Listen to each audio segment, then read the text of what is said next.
Assalamualaikum warahmatullahi wabarakatuh. Kami dari kelompok 1 akan menjelaskan materi mengenai Archaebacteria dan Eubacteria dengan dosen pengampu Ibu Arfatul Makiyah SPD MKes. Dengan beranggotakan kelompok yang pertama Ayah Halimatus Salamah, Hilda Munadiah, Siti Hasnam Nur Mukminah, dan Siti Paujiah. Tahukah kalian apakah itu Archaebacteria? Archaebacteria merupakan kelompok bakteri yang pertama muncul di bumi. Archaebacteria disebut juga sebagai bakteri purba. Kelompok bakteri ini berbeda dari prokariotik lainnya. Membran Archaebacteria berbeda dengan membran bakteri pada umumnya karena mengandung ether yang berbingkai dengan lipid dan terikat pada gliserol. Membran Archaebacteria mengandung lipid-lipid nonpolar, sedangkan dinding selnya tidak mengandung murai. Archaebacteria mempunyai kemampuan dalam mengatur membran selnya.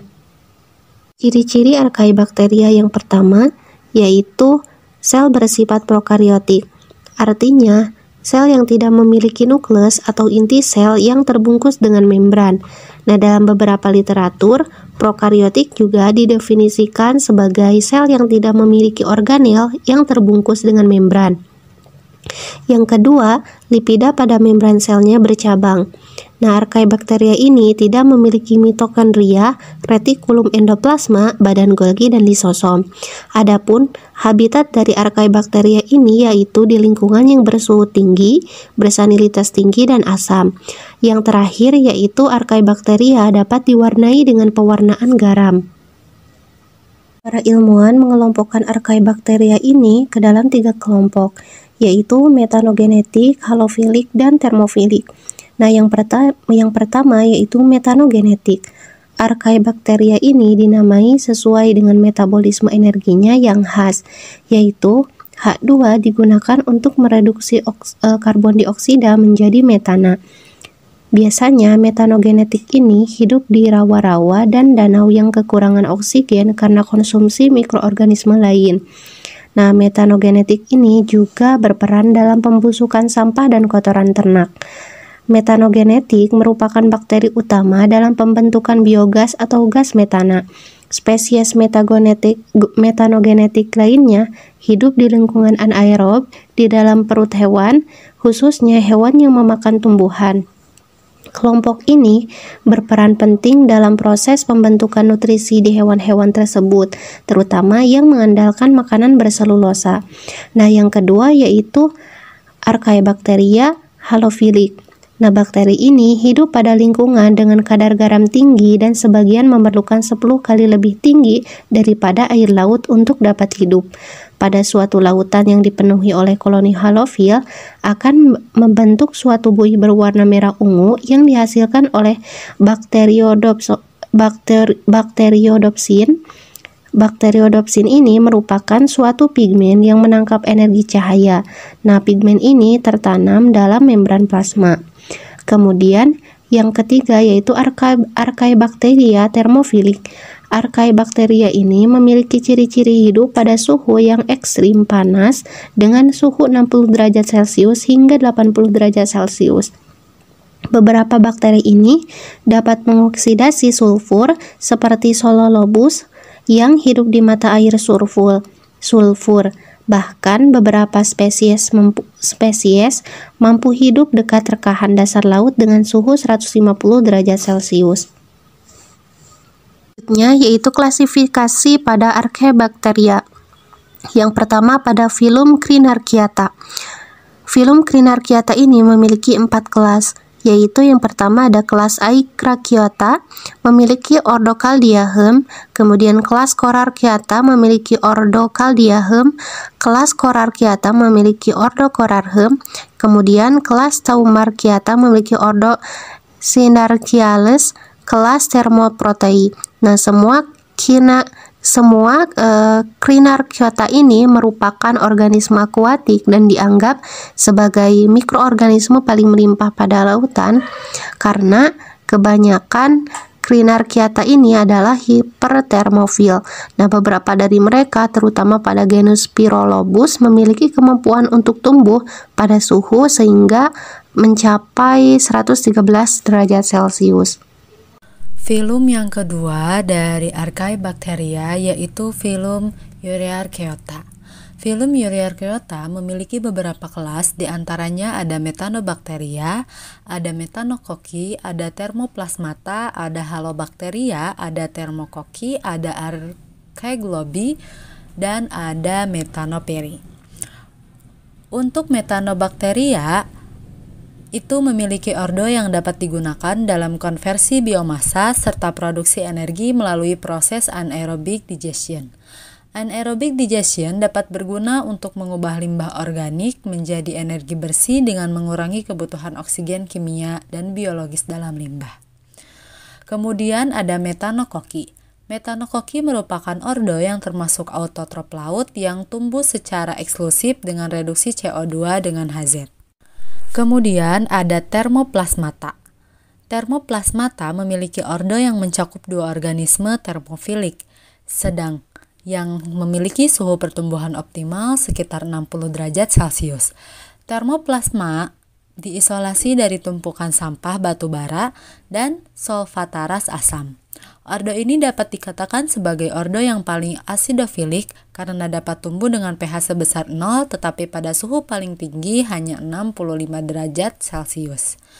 Kemudian ada Halobacteria. Halobacteria merupakan kelas yang diklasifikasikan sebagai archae-halofilik. Kelas ini membutuhkan konsentrasi dari natrium klorida yang sangat tinggi pada lingkungan perairannya. Organisme dari kelas ini dapat melakukan fotosintesis menggunakan protein Bacterorodopsin. Selanjutnya Thermococi. Thermococi merupakan kelas dari filum Euryarchaeota. Thermococcus merupakan contoh genus Archaea dari kelas ini, yang termasuk hipertermofilik.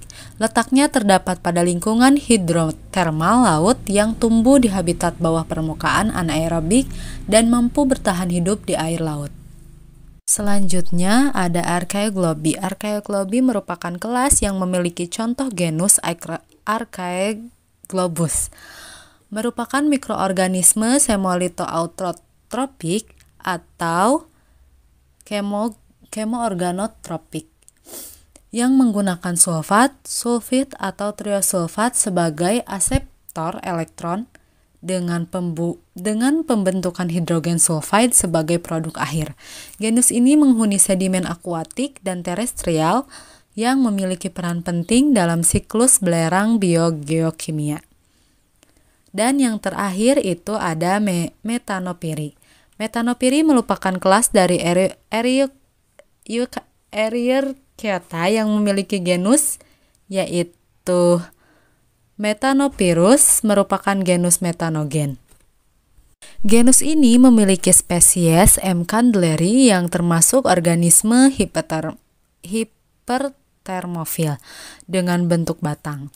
Ditemukan pada Teluk California kedalaman 2000 meter pada suhu 84 sampai 110 derajat Celcius. Nah, itu merupakan klasifikasi Archaebacteria dari filum Euryarchaeota.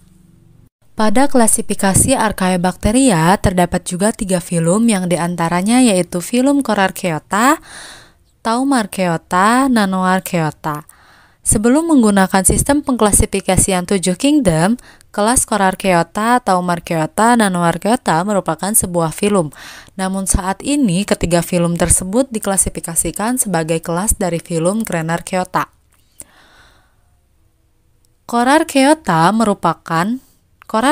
merupakan sebuah filum yang berasal dari garis keturunan termofilik dan terdeteksi di mata air panas bumi di Taman Nasional Yellowstone. Filum ini ditemukan pada awal 1990-an berdasarkan urutan gen 16S rRNA. Namun, urutan gen Corarchaeota 16S rRNA bercabang jauh di dalam pohon kehidupan Archaea. Sebelum pemisahan antara Euryarchaeota dan Crenarchaeota. Kemudian ada filum Taumarchaeota. Pada awalnya diidentifikasi sebagai Crenarchaeota dingin, di mana taksa yang beriklim sedang ini ditemukan tersebar luas di lingkungan laut dan darat yang kemudian diusulkan untuk mewakili filum mesofilik baru sebagai filum Taumarchaeota. Dan yang ketiga itu ada Nanoarchaeota, merupakan filum yang diusulkan pada awal 2000-an. Archaea ultra kecil ini pertama kali diidentifikasi pada kultur pengayaan anaerobik di mana mereka terlihat menempel pada permukaan Crenarchaeota yang hipermofilik. Nah, itu merupakan klasifikasi dari Archaebacteria. Untuk selanjutnya, kita akan membahas mengenai reproduksi Archaebacteria.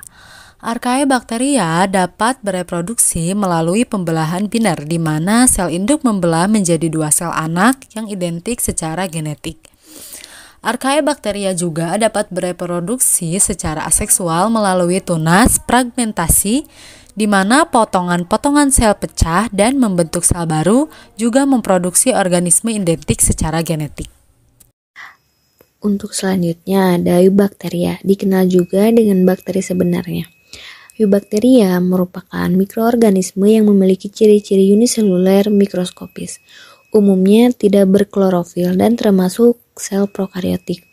Bakteri memegang peranan penting bagi kehidupan di bumi. Kehidupan makhluk hidup lain seperti hewan, tumbuhan, dan manusia sangat bergantung pada bakteri-bakteri. Bakteri berguna dalam mendegradasi atau merombak sampah dan jasad mati.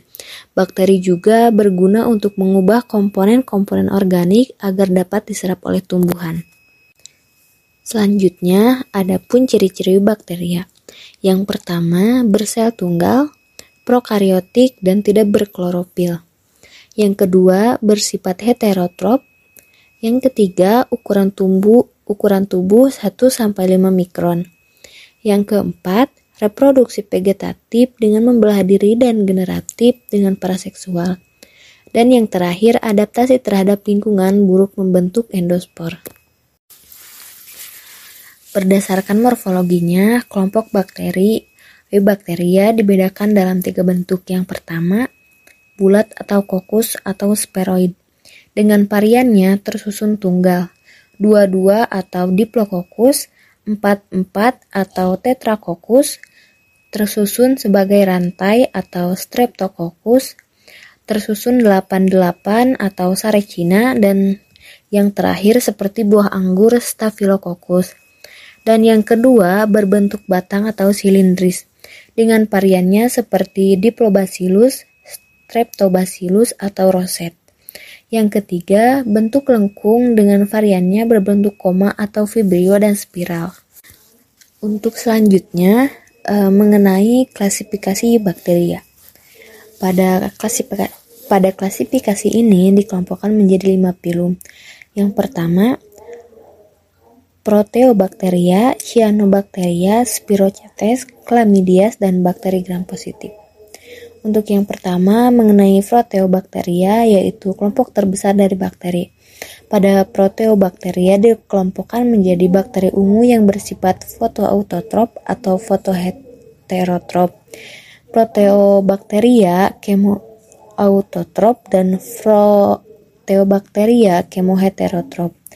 Bakteri ungu mengandung klorofil yang terdapat pada membran plasma. Beberapa jenis bakteri ungu memiliki flagel, dan sebagian besar bakteri ungu anaerob obligat dan hidup di endapan kolam, danau, atau lumpur. Contoh bakteri ungu adalah Chromatium. Dan filum yang kedua yaitu Cyanobacteria. Cyanobacteria juga sering disebut ganggang hijau biru atau ganggang lender. Disebut ganggang hijau biru karena Cyanobacteria memiliki klorofil seperti halnya ganggang hijau. Cyanobacteria hidup soliter atau berkoloni. Koloni Cyanobacteria dapat berbentuk benang, lembaran, atau bola berongga. Dan filum yang ketiga yaitu Spirochetes. Pada filum ini merupakan kelompok yang besar dari Eubacteria. Namun keberadaan filum ini mempengaruhi kehidupan manusia karena beberapa jenis menyebabkan penyakit. Berbentuk spiral dengan panjang 5-25 nanometer. Merupakan bakteri gram negatif yang memiliki suatu struktur unik yang disebut filamen aksial. Filamen aksial merupakan semacam serabut di sepanjang tubuh di dalam sulubung terluar tetapi di luar dinding sel. Filamen aksial berfungsi untuk membuat gerakan berputar. Dan yang keempat, Chlamydias merupakan kelompok bakteri yang memiliki ukuran paling kecil 0,2 sampai 1,5 nanometer. Bentuk tubuhnya tidak beraturan dan hanya dapat hidup sebagai parasit dalam sel-sel makhluk hidup lain. Pada kelompok bakteri ini merupakan prokariot yang unik karena memiliki dua bentuk sel dalam siklus hidupnya. Kedua bentuk sel tersebut yaitu badan besar atau elementary body dan badan inisial atau initial body. Dan yang terakhir yaitu filum bakteri gram positif. Beberapa bakteri gram positif membentuk endospora atau struktur dormansi yang bersifat tahan terhadap panas. Endospora dibentuk ketika lingkungan miskin akan zat makanan. Sel induk pecah dan endospora dilepaskan. Endospora dapat bertahan dalam keadaan lingkungan yang ekstrim, misalnya suhu tinggi, suhu rendah, atau kekeringan. Selanjutnya tentang reproduksi bakteria. Sebagian besar bakteri melakukan reproduksi aseksual melalui proses pembelahan sederhana yang disebut pembelahan biner. Proses ini mampu memproduksi salinan genetik dari sel induk secara tepat. Pada kondisi yang ideal, bakteri dapat membelah 1 kali setiap 20 menit atau sekitar 1 kali 1021 anakan baru setiap harinya. Reproduksi yang cepat ini memungkinkan bakteri dapat berkembang biak menjadi sangat banyak. Dalam lingkungan yang menguntungkan seperti di tempat berlumpur atau makanan yang lembab, bakteri juga dapat bereproduksi dengan cara konjugasi. Beberapa konjugasi, bakteri menggunakan pilih seksual.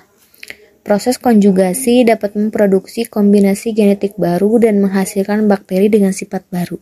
Untuk selanjutnya mengenai perbedaan Archaebacteria dan Eubacteria. Pada karakter yang pertama dan yang kedua membran inti dan organel sel bermembran. Pada Eubacteria dan Archaebacteria tidak memiliki. Sedangkan pada karakter yang ketiga, peptidoglikan pada dinding sel hanya dimiliki oleh bakteria. Pada karakter yang keempat, sensitivitas antibiotik pada Eubacteria pertumbuhan dihambat oleh streptomycin dan chloramphenicol. Pada Archaebacteria tidak terhambat oleh antibiotik tersebut. Dan pada karakter selanjutnya, membran lemak. Pada Eubacteria rantai karbon tunggal, sedangkan pada Archaebacteria rantai karbon bercabang. Pada karakter selanjutnya yaitu RNA polimerase, pada Eubacteria hanya satu macam, sedangkan pada Archaebacteria beberapa macam. Pada karakter yang terakhir, asam amino inisiator untuk awal sintesis protein. Pada Eubacteria, formylmethionine, dan pada Archaebacteria methionine. Mungkin cukup sekian video penjelasan dari kelompok 1 mengenai Archaebacteria dan Eubacteria. Terima kasih. Wassalamualaikum warahmatullahi wabarakatuh.